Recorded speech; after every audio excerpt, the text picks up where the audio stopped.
মুসলমান শুনে নাও, কোরআনটাকে শেষ করে দিতে চায়, যারা হাদিসটাকে শেষ করে দিতে চায়, মুসলিম মিল্লাতকে পূজার মণ্ডপে নিয়ে যেতে চায়, মুসলিম মিল্লাতকে, মুসলমান শোনো, মুসলিম মিল্লাতকে পৃথিবীর মধ্যে মুনাফিক বানায় দিতে চায়।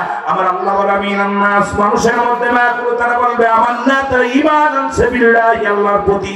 এই কোরআন বলতেছে এক শ্রেণী বেঈমান আছে, মুনাফিক আছে। শুনেন আল্লাহ বলে মিনান নাস, আপনার শব্দের অর্থ হলো মানুষ। এই মানুষগুলো আছে মুসলমান, শুনে নাও। আল্লাহ বলে মুনাফিকরা কোথায় আছে আল্লাহ জানিয়ে দেয়। ওমিনান নাস, মানুষের মধ্যে মায়াকুল, তারা বলবে আমান্না, তারা ঈমান আনছে বিল্লাহি, আল্লাহর প্রতি, ওয়া বিল আখিরাতি, আখিরাতের প্রতি বিশ্বাস স্থাপন করছে। ওয়া মা হুম বিমুমিনিন, আল্লাহ বলে হাবিব রে, আপনার কদমের মধ্যে একদল বেঈমান যাবে, তারা মুমিন মুত্তাকিন বলে দাবি করবে। আমার দেশে অসংখ্য অসংখ্য বেঈমান মুনাফিকরা ছিল, যারা আজান শুনলে বলতো বেশের আওয়াজ শোনা যায়। আমার দেশে এমপি মন্ত্রীরা যারা চেয়ারে বসে বলতো, সংসদে বলতো, ঢাকা শহরে যখন আজান হয় মনে হয় বেশে তারা খদ্দের গুছাইতেছে, এত আজান লাগবে কেন? আজানের ধ্বনি শুনলে তাদের চুলকানি আসতো, কোরআনের ধ্বনি যারা শুনলে চুলকানি আসতো। আসলে তারা মুনাফিক নামে মুসলমান, তারা নামে মুসলমান। এই মুসলমানরা ষড়যন্ত্র করেছিল, এই মুনাফিক মুসলমানরা সত্যি ইসলামটাকে ধূলিসাৎ করার পায় তারা শুরু করেছিল। রব্বে কারীম আমাদেরকে দয়া করেছে, জোরে জোরে চিল্লায় বলেন ঠিক কিনা? নাস্তিকেরা, মুনাফিকেরা কোরআনটাকে অবমাননা করে, কোরআনের দোহাই দিয়া এই সমস্ত চেয়ার দখল করেছিল, গানের একটা নৃত্যর ময়দান বানিয়েছিল। যারা বড় কষ্ট, কাউকে বলতে চাই না, দুঃখ লাগে, কারণ আমিরুল আমিন সিদ্দিকী জানেন, কাউকে গিবাত করে আলোচনা, আমার যত ভিডিও আছে, কোনদিন কাউকে গালি দিয়া, কাউকে গিবাত করে, কারো সমালোচনা করে আলোচনা করার অভ্যাস আমার নাই। ছোট্টবেলা থেকে একটা শিক্ষা নিছি, কারণ আমি কাউকে গালি দিয়া, মন্দ দেওয়া, কারণ গিবাত করে আলোচনা, সমালোচনা করে আলোচনা করতে পারি না, কারণ অভ্যাসটা আমি সেই জন্ম নিই নাই, এমন একটা বাবার কোলে জন্ম নিয়েছি। সত্য থেকে আদর্শ, সত্য থেকে আদর্শ দিছে, কারণ কাউকে আঘাত করা যাবে না। কারণ আমার রাসূল পাক সাল্লাল্লাহু আলাইহি ওয়াসাল্লাম দেখেন না, রাসূলের মসজিদে আমাদের আল্লামা দেলোয়ার হোসেন সাইদি সাহেব একটা আলোচনা করতেন, আমি ছোট্টবেলা শুনছি যে রাসূলুল্লাহর মসজিদের মধ্যে এক ইহুদি এসে প্রস্রাব করতেছে। প্রস্রাব করার পর ইহুদি প্রস্রাব করতে সাহাবী ধমক দেয়, কি করো? রাসূলুল্লাহ বললেন, তুমি কি করলা? ওকে ক্লিয়ার করতে দাও, প্রস্রাবটা ক্লিয়ার, যে কষ্ট হবে যদি প্রস্রাব থেকে এখন উঠে দাঁড়ায়, লোকটার কষ্ট হবে। এই সুযোগ দিয়েছে, দেওয়ার পর আমার বাবারা যখন প্রস্রাব শেষ হয়ে গেছে, আমার নবীজি ডাকতেছে, ইহুদি শোনো, তুমি যে কাজটা করলা, তোমাদের কি কোনো ইবাদতের উপসনা আছে? ময়দান আছে? আছে। তুমি যে কাজটা করলা, বলো যে তোমাদের ওই ইবাদতের জায়গাটা আমি করতাম কেমন লাগতো? বলে হুজুর, আপনি যদি আমাদের ওই ইবাদতের জায়গায় কাজটা করতেন, নিশ্চিত আপনার কাল্লা কাটা পড়ে যেত। আবার রাসূল বলে, তুমি তো তোমার সমাধান নিজেই দিছো, যেহেতু আমরা এখানে কি করি, ইবাদত করি, সেখানে তুমি প্রস্রাব করেছো, আমি বললাম যদি কাল্লা পড়ে যায় তোমাদের ইবাদত খানায়, তাহলে তুমি করছো কি হবে? বলি ইয়া রাসূলুল্লাহ, আপনি তো রাহমাতাল লিল আলামিন, আপনি এত বড় অপরাধ করার পর সুযোগ দিয়েছেন বোঝা, সুতরাং আপনি আমাকে একটা মিনিট দেরি করবো না, আপনি আমাকে কালেমা পড়াই দেন, লা ইলাহা ইল্লাল্লাহ। আপনার কষ্ট হচ্ছে না? আওয়াজ দিবেন, আমি 12টার পর আলোচনা করি না, বিরাট জায়গায় আলোচনা মোটামুটি 10টা থেকে 12টা পর্যন্ত আলোচনা করে আলোচনা শেষ করি। কিন্তু আজকে আমি অনেক আগে আসছি, আশা করি এখন 1টা বেজে গেছে, আপনাদেরকে নিয়ে 12টা বেজে গেছে, আমি আর হয়তো আর অল্প আলোচনা করবো, যদি কষ্ট পান ছেড়ে দিব, কারণ আপনাদের কষ্ট দিয়ে আলোচনা করবো না, আলোচনা করবো না এখানে। এই জন্য আপনারা যারা আছেন একটু ধৈর্য ধরে আলোচনা শুনবেন। হেদায়েতের মালিক কে? আল্লাহ। আমি যেটা বলেন, আল্লাহ। ফিলিস্তিন গাজ্জার জমিনে কাণ্ড কি ঘটিয়েছে শয়তান, তাই দয়াল নবীজির উম্মতে আবরণ লড়িতেছে ময়দানে, যারা বলেন মারহাবা। ফিলিস্তিন গাজ্জার জমিনে কাণ্ড কি ঘটিয়েছে শয়তানে, তাই দয়াল নবীজির উম্মতে আবরণ লড়িতেছে ময়দানে, বলো দয়াল নবীজির উম্মতে আবরণ লড়িতেছে ময়দানে, আবরণ লড়িতেছে ময়দানে, বিশ্ব মুসলিম আজ নীরব কেন জানতে চাই আমরা। বিশ্ব নেতারা কেন নীরব কেন জানতে চাই শুধু আমরা। তোমরা কি ইহুদির দালাল সেজেছ, তোমরা কি নাস্তিকের দালাল সেজেছ, বুঝতে পারি না আমরা, ওগো বুঝতে পারি না আমরা। বিজয় হয়েছিল বদর প্রান্তর, মুসলিম সেনা ছিল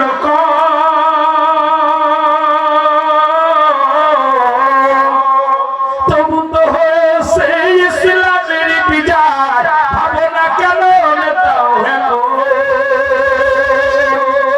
আজ ফিলিস্তিন গাজ্জার জমিনে কাণ্ড কি ঘটিয়েছে শয়তানে, বলো ফিলিস্তিন গাজ্জার জমিনে কাণ্ড কি ঘটিয়েছে শয়তানে।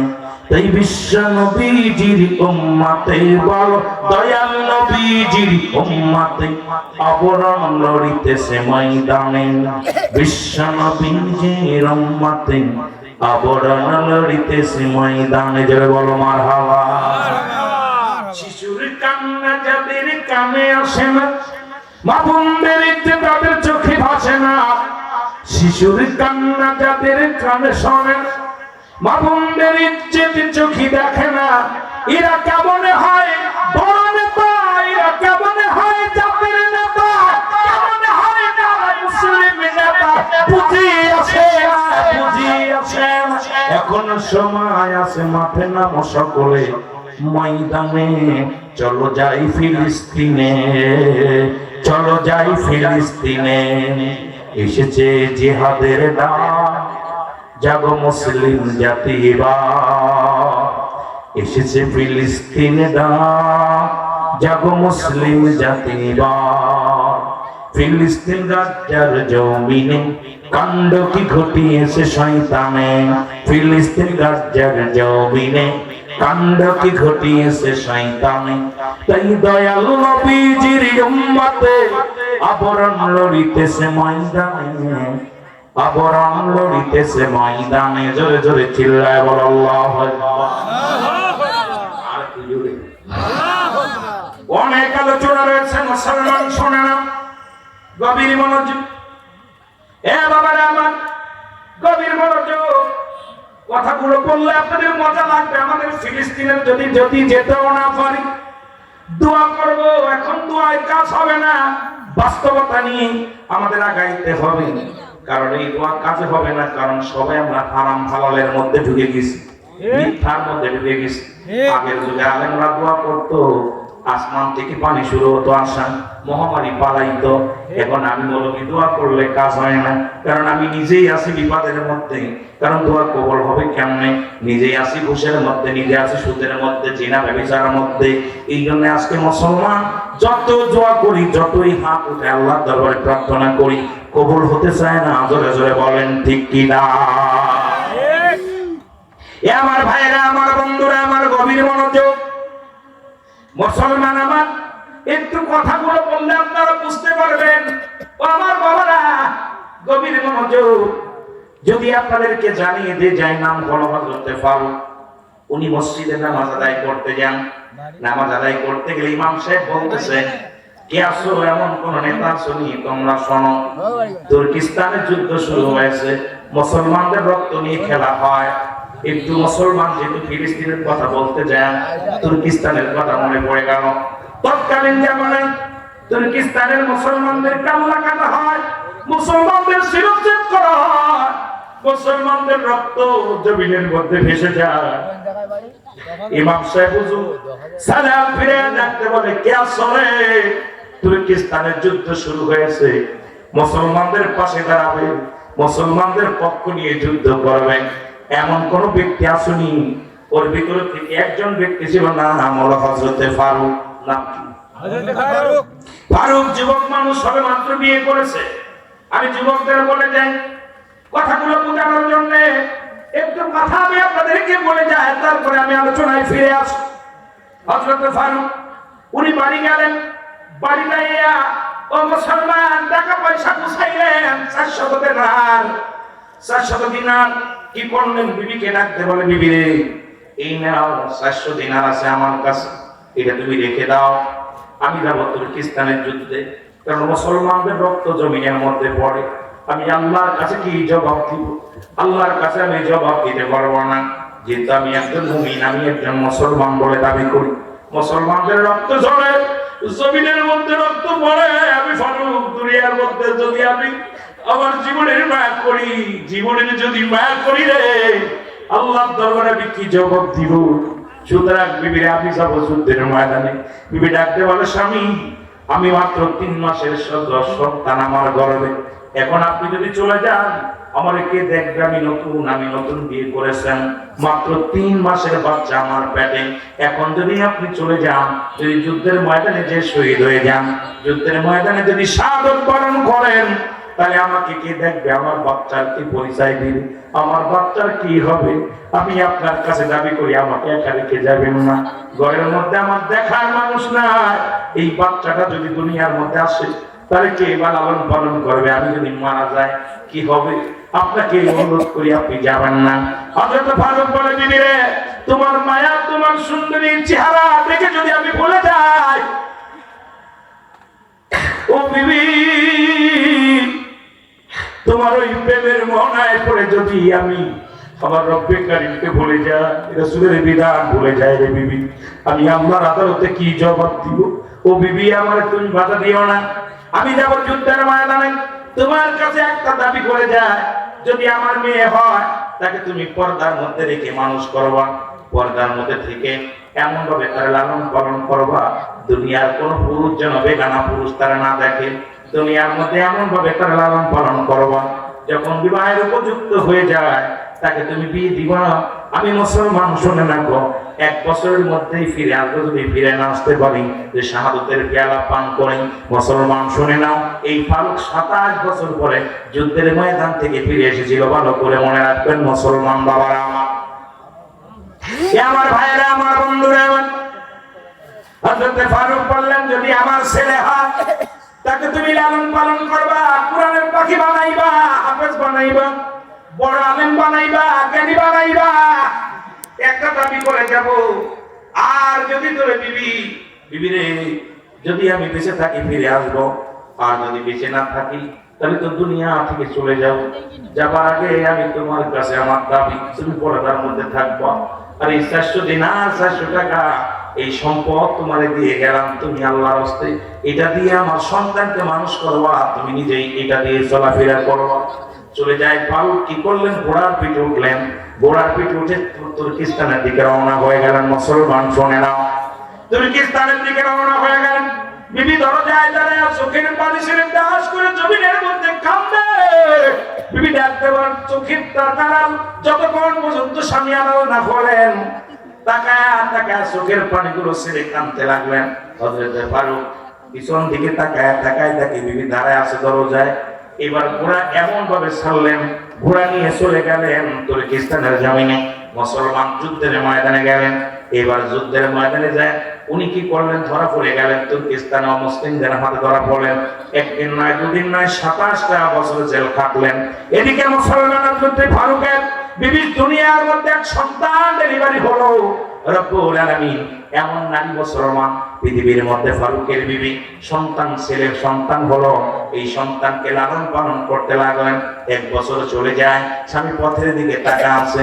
2 বছর চলে যায়, পথের দিকে তাকা আছে। 3 বছর, 4 বছর, 5 বছর, 6 বছর করতে করতে 27টা বছর পার হয়ে গেল। বিবি স্বামীর আশা ছেড়ে দিলেন। কয়, স্বামী আর মনে হয় বেঁচে নাই, আর জীবনে দেখা হবে না। সন্তানকে মানুষ করলেন, এমন ভাবে মানুষ করলেন, শুনে নেন মুসলমান, শুনে নাও আমার ভাইরা, আমার বন্ধুরা, এ মুসলমান 27 বছর পরে ফারুক ছাড়া পেলেন। জেলখানা থেকে ছাড়া পেয়ে তুর্কিস্তান থেকে দেশে আসলেন। আসার পর যখন আসলেন, আসার পর বাড়ি তো চিনতে পারেন, এসে ফজরের নামাজে দাঁড়াইলেন। ফজরের নামাজ শেষ করলেন। ওই ছিলেন জুম্মার দিন। এই জুম্মার খুতবা দিতে লাগলেন। ওই ফারুকের কলিজার টুকরা সন্তান নাম হলো রাবেয়া। আল্লাহু আকবার বলেন। ওই তৎকালীন জামানায় ও মুসলমান শুনে নাও, এই মুসলমান এই রাবিয়া ছিল জগৎ বিখ্যাত একজন আল্লাহর মাহবুব মস্ত বড় একজন আলেম। আমার বাবারা আমার ইমাম মালিকের উস্তাদ, জোরে জোরে চিল্লায়া বলা যাবে না মারহাবা। ওনার উস্তাদ ছিল। এই রাবিয়া কি করলেন বাবা লক্ষ্য করে শুনলেন। উনি ওই বড় মসজিদের ইমাম, উনি আলোচনা করতেছিলেন। একবার বাবা সন্তানের মুখের দিকে তাকায়, আবার নিচের দিকে তাকায়, আর চিন্তা করে আল্লাহ 27টা বছর পার হয়ে গেল, আমার স্বামী আমার বিবির যদি এমন একটা সন্তান হতো, আমার যদি ছেলে সন্তান হতো, আর এইরকম বড় একজন আলেম হতো, আল্লাহ এই সন্তানটা যদি আমার ছেলে হতো কতই না মজা ভালো হতো। আল্লাহ আবার চিন্তা করে আল্লাহ আমি কি চিন্তা করি, 27টা বছর পার হয়ে গেল, না জানি বিবি অন্যের হাত ধরে চলে গেছে। ও মুসলমান, আমরা তো স্বামীর অপেক্ষায় 2-4 দিন থাকতে পারি না। আমার দেশের অনেক মা বোনেরা স্বামী বিদেশের মাটিতে 2-4 বছর পরে এসে দেখে বউ আর ঘরে নাই, বউ অন্যরা হাত ধরে চলে গেছে। কিন্তু ফারুকের বিবি কলিজার টুকরা সন্তানকে নিয়ে আমার মা বোনেরা লক্ষ্য করবেন আলোচনা যেহেতু পল্লী লেখা, অনেক আলোচনা আমার অনেক মা বোনেরা আছেন, ওদিকে একটু খেয়াল করে আলোচনা করা লাগবে। যদিও যদি সময় না পায় তবু ওদিকে মাঝে মাঝে একটু কাজ দেওয়া লাগবে। অনেক মা বোন বসে আছে, আমার মারা, অনেক আমার বোনেরা তারা বসে আছে কিছু কথা শোনার জন্য। আমার মারা শোনেন, এবার হযরতে ফারুকের বিবি একটা দিন নয় 2 দিন নয় 27টা বছর স্বামীর অপেক্ষায় ছিলেন। আল্লাহু আকবার বলো। কত বছর? 27টা বছর স্বামীর অপেক্ষায় ছিলেন।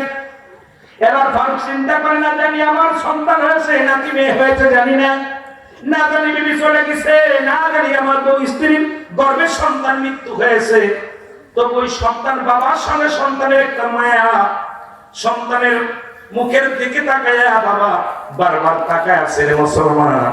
এবার চলে গেলেন উনি বাড়ি, কিন্তু বাড়ি চেনে না। কোথায় বাড়িটা? ফারুকের নিজের যে বাড়িটা ছিলেন সেই বাড়িতে পরিবর্তন করে ফেলেছে হযরত রাবিয়া। উনি বাড়িটা ভালো করে মেরামত করেছেন। ফারুক বাড়িটা খুঁজে পায় না। এবার খুঁজতে খুঁজতে আইডিয়ার পর বাড়িতে একটা বাড়ি পেয়েছেন। উনি ঘোড়া নিয়ে লাফ দিয়ে দেওয়াল টপকায়া পর্দাওয়ালা বাড়ি ভিতরে প্রবেশ করেছেন। রাবিয়া বারান্দায় ছিল, এসে বাবাকে ধরলেন, কিন্তু বাবার সঙ্গে পরিচয় নাই, চোর বলে ধরলেন। ধরিয়া মুসলমান এবার যখন ধরলেন, ধরা পাওয়া মুসলমান বললেন তুমি কেন এই বাড়ির মধ্যে আসছো? যুবকটা ধরলেন, বৃদ্ধ ফারুকের ফুল কলার টেনে ধরলেন, ধরে বলে তুমি ঘরের মধ্যে কেন চুরি করতে এসেছো? ফারুক বলে বাবা আমার ভুল হয়ে গেছে, আমি মনে করছি আমার বাড়ি। বলে তোমার বাড়ি, তুমি তো চুরি করতে এসেছো। বলে আমি শোন না বাবা, আমি মনে করেছি আমার বাড়ি। আপনার বাড়ি মনে করেন কি? মনে করতেন। বুকের মধ্যে কলার ধরে সে বেরোলেন। বলে তোমার বিচার হবে, সকাল হবে, সকাল হলে ইমাম মালিক আসবে। ওই মালিক ও তৎকালীন জামানায় ছিল বিচারক, ইমাম মালিক তোমার বিচার করবে, না বলে তোমার সারণ নাই। রাবিয়া বললেন তোমাকে বিচারের কাজ ঘরে দ্বারা করবো কেন? বেপরদায় তুমি বেগানা পুরুষ, ঘরের ভিতর প্রবেশ করলে অনুমতি ছাড়া, বাড়ির মধ্যে প্রবেশ করলে তুমি অনুমতি ছাড়া। ওই ঘরের মধ্যে আমার মা আছে, আমার মা বেগানা নারী, তুমি কেন ঘরের মধ্যে প্রবেশ করলে? হযরতে ফারুক তার ফারুকের কলার ধরে বসে দাঁড়ায় আছেন। রাবিয়া এমন সময় ভিতর থেকে মা জননী আওয়াজ শুনতে পাইলেন। ফারুক বলতেছে বাবা আমার কলারটা ছেড়ে দাও। আমি বলতেছি শোনো, আমার গাটটা ছেড়ে দাও। আমি বলতেছি বাবা আমি আজ থেকে আমার নাম ফারুক, আজ থেকে 27 বছর আগে আমি আমার বিবিকে এই একটা ঘরের মধ্যে রেখে গিয়েছিলাম, আল্লাহর রাস্তায় আল্লাহর পথে রেখে গিয়েছিলাম। আমি যখন যুদ্ধের ময়দানে যাই, তুর্কিস্তানে যখন যুদ্ধ শুরু হয়েছে, মুসলিম মিল্লাতকে জবাই করা হয়, মুসলমানদের রক্ত নিয়ে খেলা হয়। আজকে ফিলিস্তিনের জমিনে রক্তের বন্যা হয়। মুসলমান ফিলিস্তিনের শুধু মাসুম বাচ্চারা খোদার যন্ত্রণায় চিৎকার মারে। ফিলিস্তিনের ছোট ছোট মাসুম বাচ্চারা চোখের পানি ছেড়ে কান্দে। আজকে আমরা নিরাপত্তা মুসলিম মিল্লাত কেন নীরব? আজকে মুসলিম নেতারা কেন নীরব? কোথায় রে তোমরা তালেবান? কোথায় রে তোমরা দেশের বড় বড় নেতা? কোথায় রে সৌদির নেতা? কোথায় রে বিশ্বের বড় বড় নেতারা? আজকে তাদের কান্না কি আওয়াজ তোমাদের কানে যায় না? এই দুনিয়ার মধ্যে থাকবো। আল্লাহ বলেন কুল্লু মান আলাইহা ফান। আল্লাহ বলে বান্দা এই জমিনটা আমি রাখবো না, এই জমিনটা আমি চূর্ণ বিচ্ছিন্ন করে দিব। এই জমিনের মধ্যে যা কিছু আছে সব কিছু চূর্ণ বিচ্ছিন্ন হয়ে যাবে। মুসলিমরা তারা তোমরা বসে আছো কেন? আল্লাহর হুকুম শুনে নাও। আল্লাহ বলে বান্দারে, যেদিন এই পৃথিবীর মধ্যে কিচ্ছু বলতে কিচ্ছু রাখবো না, এই জমিনের মাটিটা আমি পোড়ায় তামা বানায় দিব, এই জমিনের পানিগুলো পোড়ায় আমি ছাই বানায় দিব, যেদিন কিচ্ছু বলতে কিচ্ছু থাকবে না। আজকে যেহেতু আল্লাহ পাক একদিন তো সব চূর্ণ বিচ্ছিন্ন করে দিবে।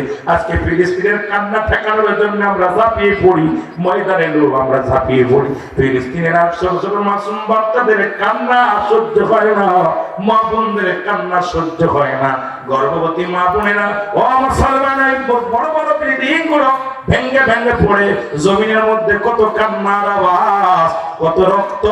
মুসলমান শোনো, তোমাদের দিলে কেন মায়া লাগে না? তোমাদের দিলে কেন দয়া হয় না? মুসলিম কেন তুমি নীরব? এই জবাব আমি চাই, মুসলিম জাতির কাছে নীরব চাই।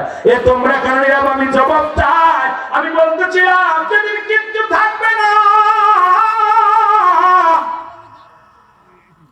আল্লাহ বলে বান্দারে, এই জমিনটা আমি রাখবো না, এই জমিনের মধ্যে যা কিছু আছে সব আমি চূর্ণ বিচ্ছিন্ন করে দিব। এই জমিনের মধ্যে যত মাটি আছে পুরো তামা বানিয়ে দিব, এই জমিনের মধ্যে যত পানি আছে সব পুরো আমি ছাই বানিয়ে দিব। যেদিন কিচ্ছু বলতে কিচ্ছু থাকবে না, সেদিন থাকবো শুধু আমি আল্লাহ। সেহেতু একদিন তো শেষ হয়ে যাবে সব। এখন আর নীরব থেকো না রে মুসলমান, চলো ময়দানে যাই, চলো ময়দানে যাই। জোরে জোরে চিল্লায় বলা যাবে না, ঠিক কিনা? কেমন মুসলমান তুমি, কেমন মুসলমান? এর ময়দানেতে প্রমাণ হবে, ময়দানেতে প্রমাণ হবে তোমার আছে কি ঈমান। তুমি সুন্নি মুসলমান, তুমি কেমন মুসলমান? ফিলিস্তিনের কান্না দেখে, ফিলিস্তিনের কষ্ট দেখে যদি কাঁদে না তোর প্রাণ, তুমি কেমন মুসলমান? তুমি কেমন মুসলমান? এর ময়দানেতে প্রমাণ হবে, ময়দানেতে প্রমাণ হবে তোমার আছে কি ঈমান। তুমি কেমন মুসলমান? তুমি কেমন মুসলমান? মায়েরা হাজারিয়ার রক্তের বন্যা বয়ে চলেছে ফিলিস্তিনে, কেন দেখো না? কত মায়ের কান্না হাজারিয়া, সন্তান হারা বেদনা, কেন আছে মুসলিম জাতি তোমরা চেয়ে দেখো না? তুমি কেমন মুসলমান? তুমি কেমন মুসলমান? এর ময়দানেতে প্রমাণ হবে, ময়দানেতে প্রমাণ হবে তোমার আছে কি ঈমান। তুমি কেমন মুসলমান? তুমি কেমন মুসলমান? তুমি কেমন মুসলমান? তুমি কেমন মুসলমান?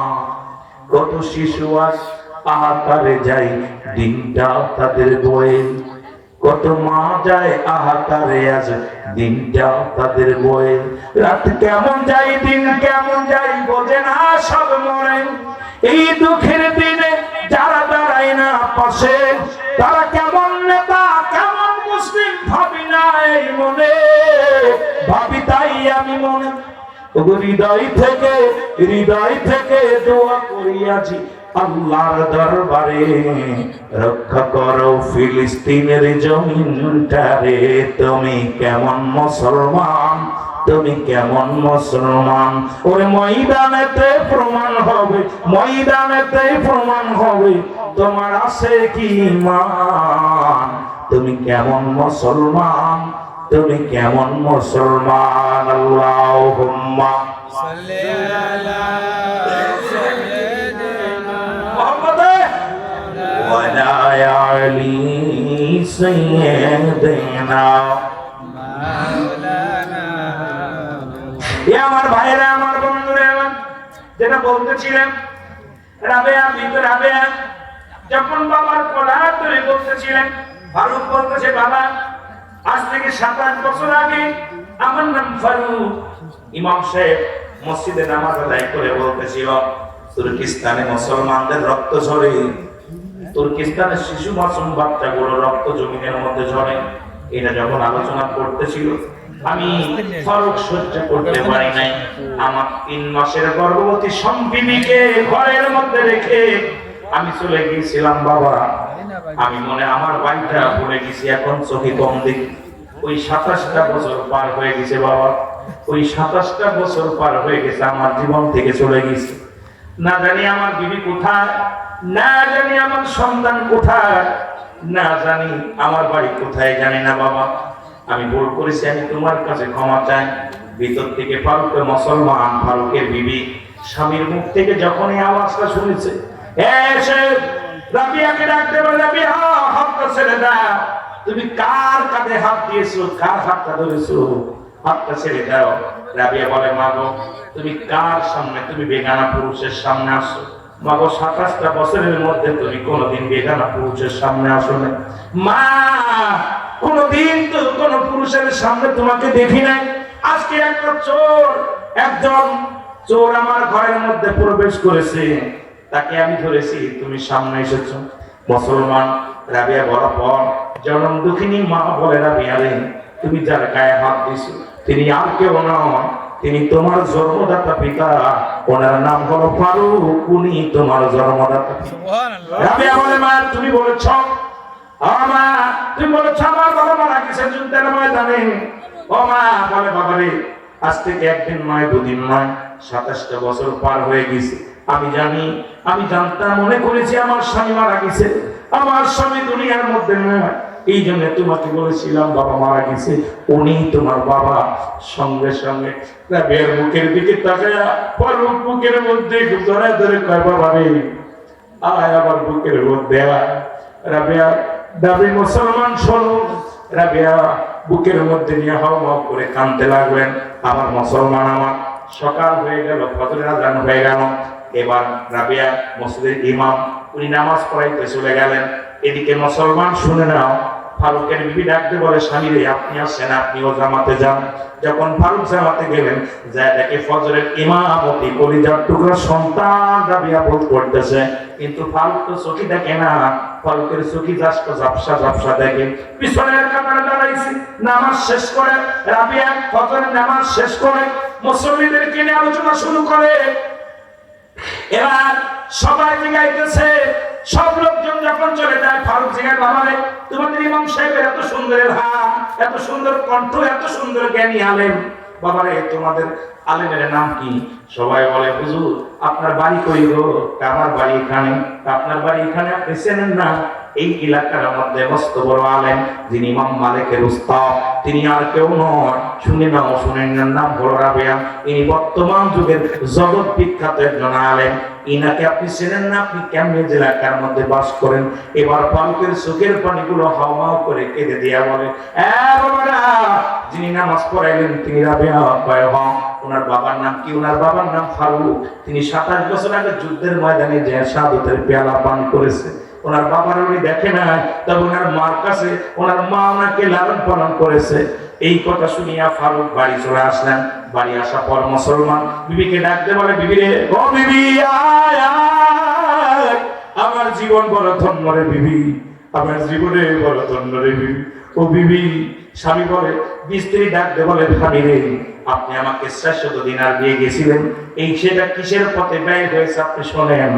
এবার ফারুক বলে, স্বামী আমার কিছু শোনা লাগবে না, আমি আল্লাহর দরবারে যা চেয়েছিলাম, তুমি আমার সন্তানকে জগৎ বিখ্যাত আলেম বানাইছো, পৃথিবীর মধ্যে বর্তমান জামানার বড় আলেম বানাইছো, এর চাইতে আমার আর কিছু নাই রে বিবি।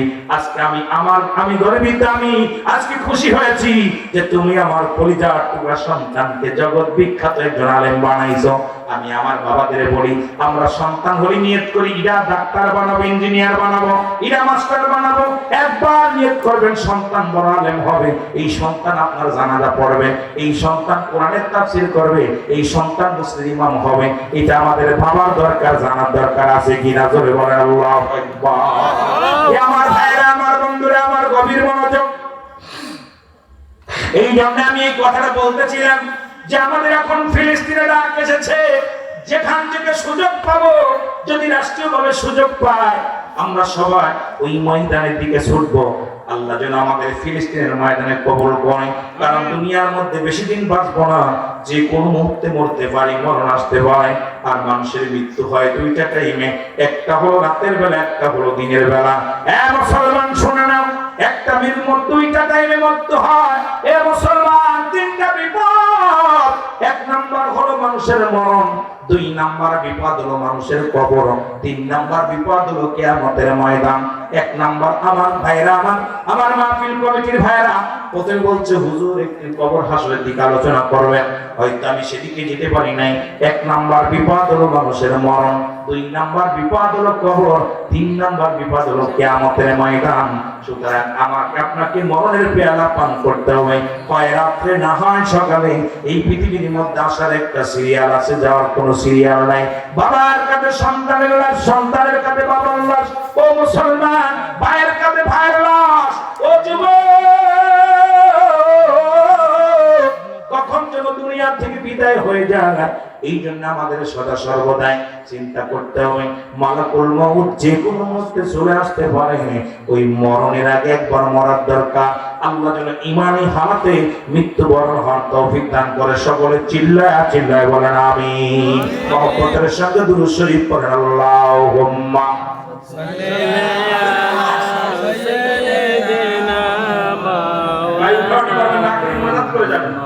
কষ্ট করে 12:30 বাজে গেছে, ইনশাআল্লাহ ছেড়ে দিব, একটার ভিতরে ছেড়ে দিব। মহব্বত